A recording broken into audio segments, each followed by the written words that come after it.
I see a lot of folks kind of orient on kind of black and white, which is Yeah.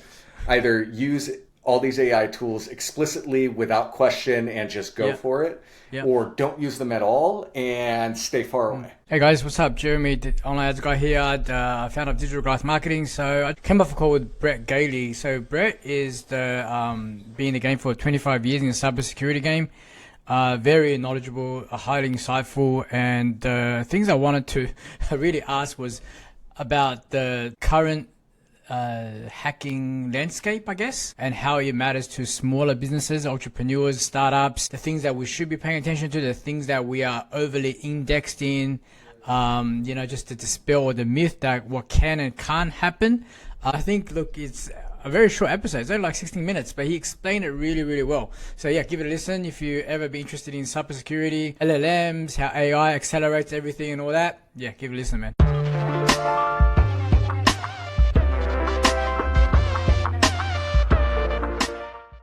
All right, guys, welcome back to another episode. I'm here with Brett Gailey. He is the Chief Info System Officer and Senior Director of Security and Compliance at TIA. Welcome to the show, man. Thank you for having me. I appreciate it. Man, I appreciate coming on, dude. So you are a friend of Akvilla, which we had on only last week. It was such a great guest. I was like, man, do you know anyone in cybersecurity? Because pretty hot topic. Yeah. A lot of misconceptions, a lot of gated content, I would say. Because you don't know what they're selling at. Do you know what I mean? Like, you might tell half, then you're going to have to buy some stuff or whatever. Yeah. And then you just came up with, like, there's nothing because you're already working for a big company. Do you know what I mean? Like, you just know a lot of stuff. So if we take it back to, let's say, because this show is kind of more for small business entrepreneurship. So the purpose of this episode, if we're going to leave them with one takeaway, is how do we like to stop the misconceptions and what they should be focusing on instead? Yeah, right. Absolutely. Okay, cool. So if we go back to the history of it, like how did you get started in cybersecurity? Was it like by chance? Yeah. It was a little bit of by chance, but I started in the early 2000s in the United States military. No way. And Yeah. and then transitioned in mid to late 2000s into systems engineering and software development. And then in the mid 2010s, transitioned back into cybersecurity. And since then, I've been in cybersecurity, specifically in the healthcare space in the United States. So was it like a thing, 9/11, right? Yeah. That went, was there like a shift towards that kind of thing? Like cybersecurity was more, or was it something else that was more triggering inside the whole world? Event. I think at that time, the world and kind of where a lot of our efforts went towards was towards that concept of terrorism in the United States. But since then, I would say since the late 2000s, we've had a transition into cybercrime. And really kind of a renaissance in the information security and cybersecurity space. Maybe originally that might have been something like the concept of hackers and frackers back in the 80s and 90s. Nowadays we see, red teamers, blue teamers, purple teamers, these different roles in cybersecurity that are really focused on enhancing cybersecurity capabilities within different organizations. Never heard of that term. Can you? Is it common? Like red team and all that? Red team is your more offensive type of people, the ones that are doing hacking or doing security research, finding vulnerabilities. Your blue teamers are your defensive individuals that are monitoring and preventing attacks from happening. They kind of work side by side in order to prevent attacks and discover new ones before they're exploitable. Wow. Okay. Cool. That's the first time it's being explained to me. Thank you, man. Of course. Before we get into the LLM stuff, right? So the way I look at AI and all that, right? And I don't know, like I'm like a common man on the street, I don't know the technology layers. So my thing is always like the hackers are using it to try to exploit like the speed of it, right? And the big security banks and everything is try to outspeed that speed to prevent it from happening. Is there really like a race like that, or is it only the hackers only get the vulnerable guys? There's been a race since probably 1980. Keeps going. It's always a race of can you prevent an attack from happening? You're always trying to catch up against attackers. Attackers are going to be opportunistic. They're going to find vulnerabilities that are easy for them to exploit. Yep. So any type of defense that just makes it more difficult, generally that is a good enough put off for different attackers. But ultimately, your blue team, your people that are defensive minded, they're always chasing what the bad actors are doing. So it's always a bit of a cat and mouse type of game. So let's bring a, like I said, like a practical example when crypto first came, like crypto, right? And then crypto wallet was like Chrome extension, right? Exactly. Was it just like heaven? Was like, oh my gosh, look at all this. Like they were, because people going to me, they said, man, no one's gonna hack your Facebook account. They got crypto accounts to hack. There's so much money in that. Do you know what I mean? Like, So I'd love to hear your take. Yeah. It's anything that's sufficiently profitable generally for a lot of these cybercrime opportunists. They're going to find anything that is going to fulfill whatever goal they have. So there's lots of different goals from different bad acting groups. There might be politically motivated, financially motivated. They might be nation state sponsored. They might be a terrorist organization of some sort, whether that's whatever ideology they may have. There's even things like environmental cybercrime. There's a lot of these different types of motivations that will exist, and the way that those organizations may attack are really motivated around these different types of businesses and these different type of ideologies. So if we take that to a small, like micro small business level, it's probably ransomware, right? Like blackmail stuff. Ransomware is the most common one. Yeah, so with ransomware, like just say we go to the Indian call centers or whatever, right? Does AI fully accelerate what they can do and how many emails? Oh, interesting. Yeah, AI. So specifically when we talk about the power of AI in the context of cybersecurity, specifically on the attacking side of cybersecurity, what we think about is two kind of specific angles. One is the ability to generate an exploit quickly without a lot of skill.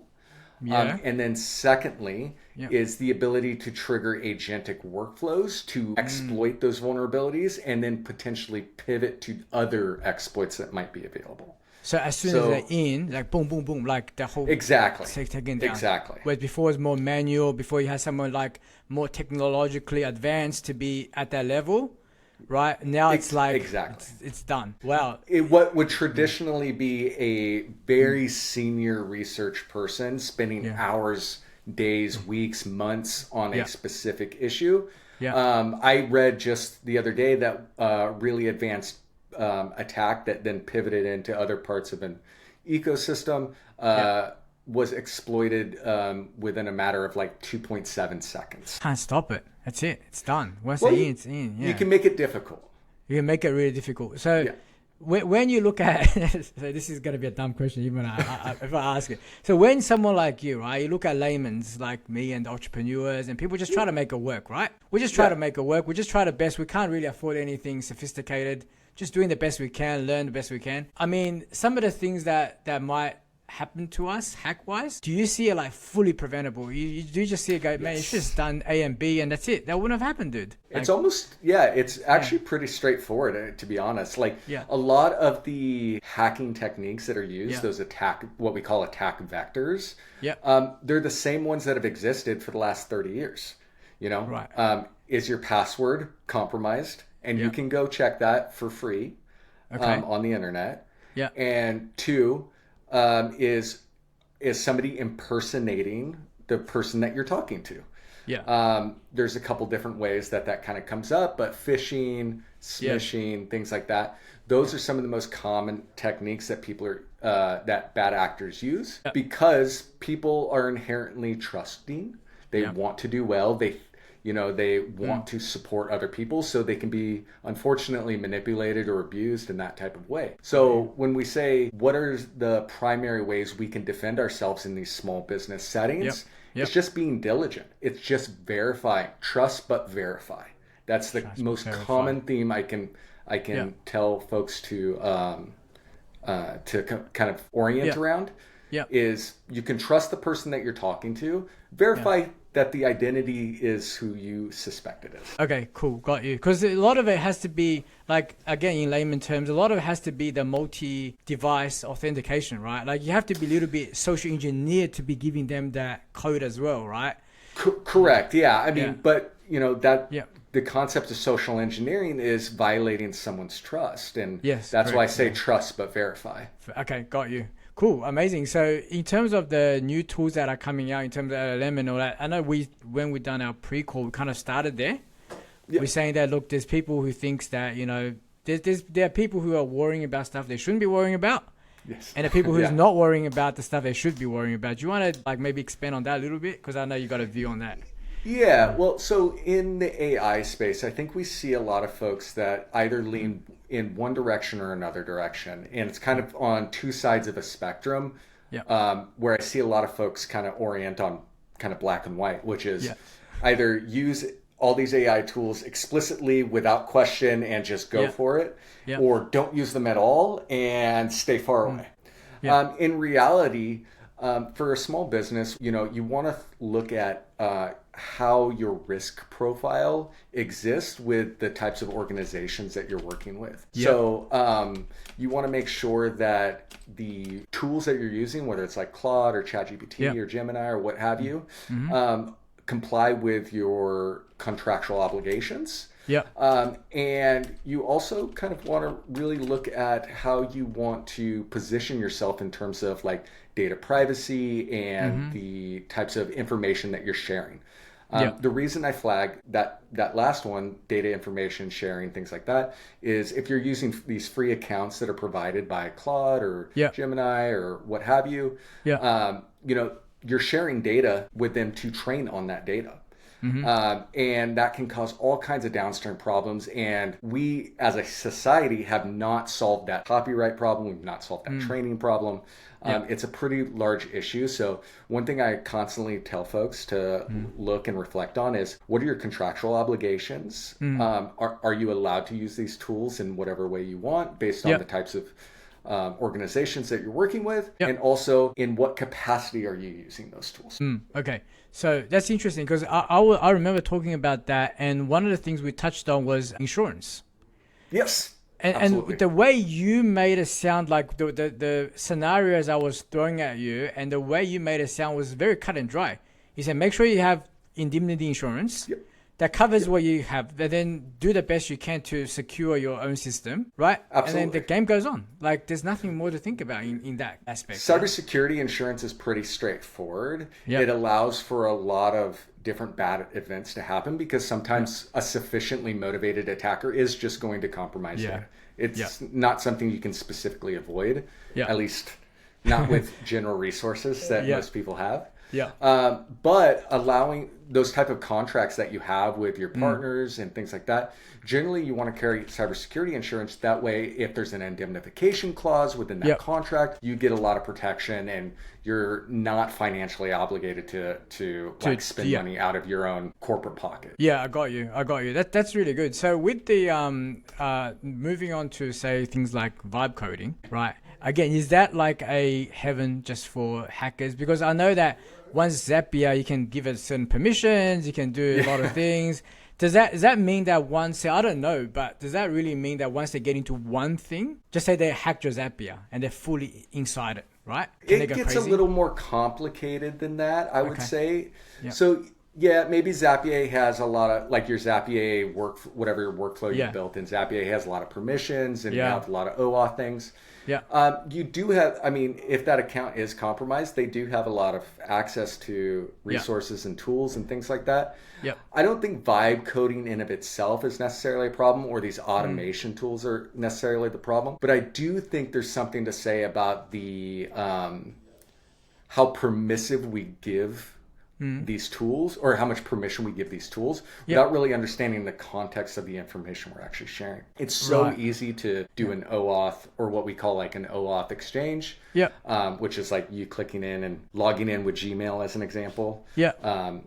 It's so easy to do that, but it also grants the keys to the kingdom. So it's just, I constantly kind of remind folks that like it's really just a risk versus reward scenario for you. Yeah. If the value of using those tools is really high for your business, use them. That's okay. It's not wrong. Yeah. Yeah. But if you're just doing it to do it and just because you're playing around, be careful. Yeah. That's all. Okay. All right, got you.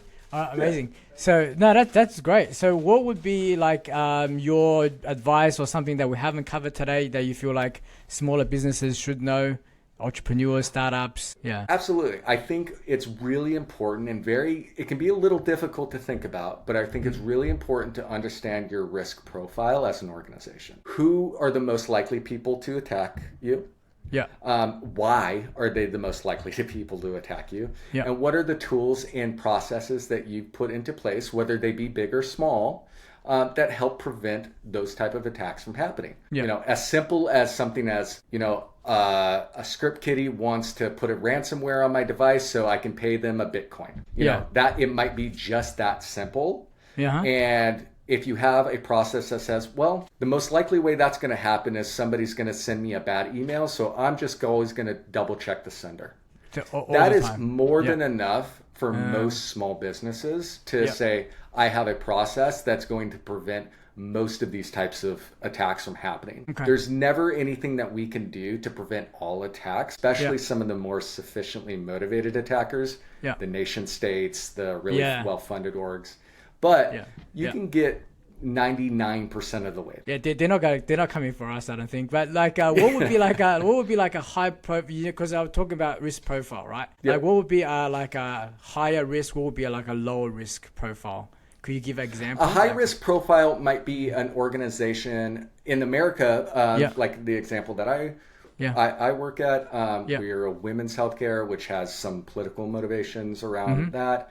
That might be treated as slightly higher risk, both for the healthcare ecosystem, which contains PHI or protected health information, and also some ideological perspectives that might be on the higher side of risk. Whereas an organization that's maybe manufacturing dolls might have a lower risk profile. Right. If there's anything else that you want the people to know about the TIA or anything like that? Yeah, absolutely. TIA is a women's healthcare primary care provider in the United States. We provide care for women all over the United States. It's something I'm really passionate about. I've been here for the last 6 years, and I think what we've been building is really special and has really meaningful value for women across the United States. What is it you're building? Well, one of the most important things that we've been focused on is trying to figure out how women can get the best care possible, considering that the primary source of research that is done in the United States and around the world is focused on men, specifically white men, and that is really undervalued when about 60 to 75% of all healthcare in the United States goes towards women and women's decisions. There's a massive misbalance there. What we're really trying to focus on is how do we give women the holistic care that they deserve, because every woman is different. Okay, got you. Oh, that's a very kind of meaningful place to for the thing. Now, well, thanks again, man, for jumping on. And I think that the way you've answered it, like, it's very direct and very actionable, very practical. Do you know what I mean? Like, we know exactly what we have to go and do to kind of prevent it. Yeah, man. So if anyone have any questions, we'll put in the comments. If there's any links that you have, we'll chuck in the comments as well, man. Brett, thank you so much, dude, for jumping on with us. I appreciate you. Thank you so much. Hey, what's up? Jeremy Yang, the online ads guy here, owner of Digital Goliath Marketing. If you found whatever you're watching helpful, you found it interesting, like, subscribe, comment, suggest other topics you think we should cover here. We've aimed to release weekly episodes, helping SMEs with marketing, advertising, talking to professionals about growth, processes, all that good stuff. All right, see you on the next one.